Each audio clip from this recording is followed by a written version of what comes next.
Ladies and gentlemen, boys and girls of the YouTube world, CJ Rose is back in the building. Welcome back to the channel. All right, next matchup on the NXT Halloween Havoc 2022 card was Roxanne Perez, Cora, Jade in a spin the wheel, make a deal match.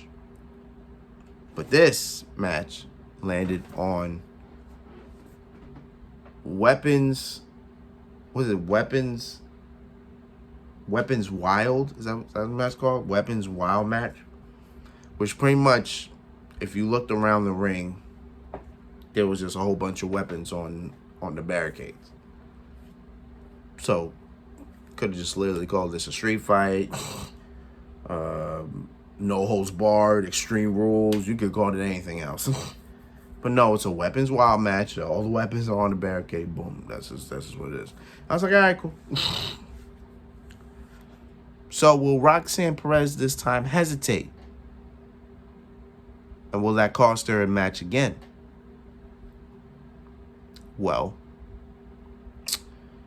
to tell you, she didn't hesitate. And to tell you, a lot of weapons were in this match, including Roxanne coming out with the skateboard that Cora actually hit her with. So apparently that skateboard has immune powers. Like that's the greatest weapon in the world, because here you see Cora using all these other weapons, a stick, trash can, all that. And apparently the skateboard has the ability to stop all that. Like wholeheartedly, just stopped all that. Like all Roxanne was doing was holding this skateboard, and Cora was just throwing things. And Roxanne just went like that, and everything was just immune, bro. It was just the real case of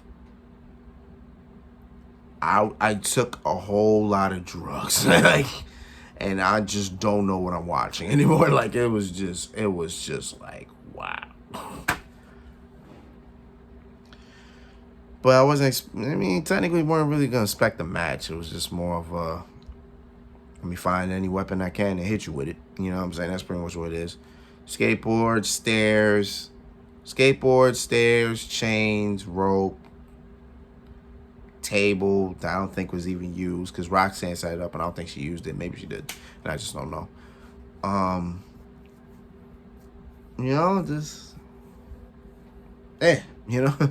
So I really says, you know. So the biggest spot of the match,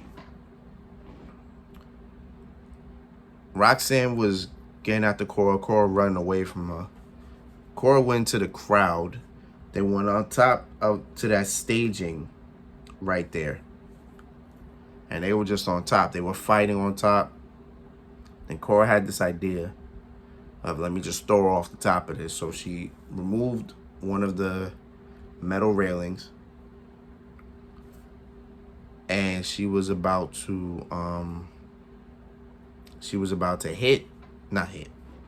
throw Roxanne off. Then they switch positions. Cora's now on the edge, and Roxanne is just hitting. She's hitting her. Then she hesitates for a second.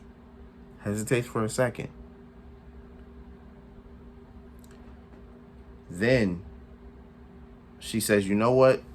No more hesitation. She instead takes her and Cora from the top all the way down to the table with like this weird side Russian leg sweep.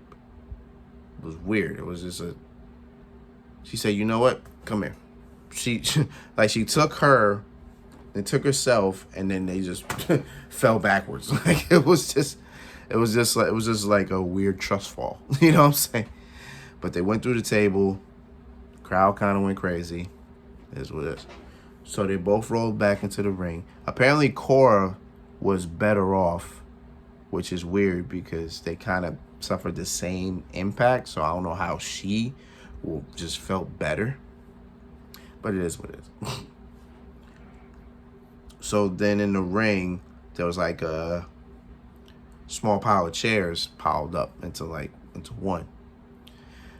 And then Cora just looks at Jade. I'm sorry. Cora just looks at Roxanne and says, I was never your friend.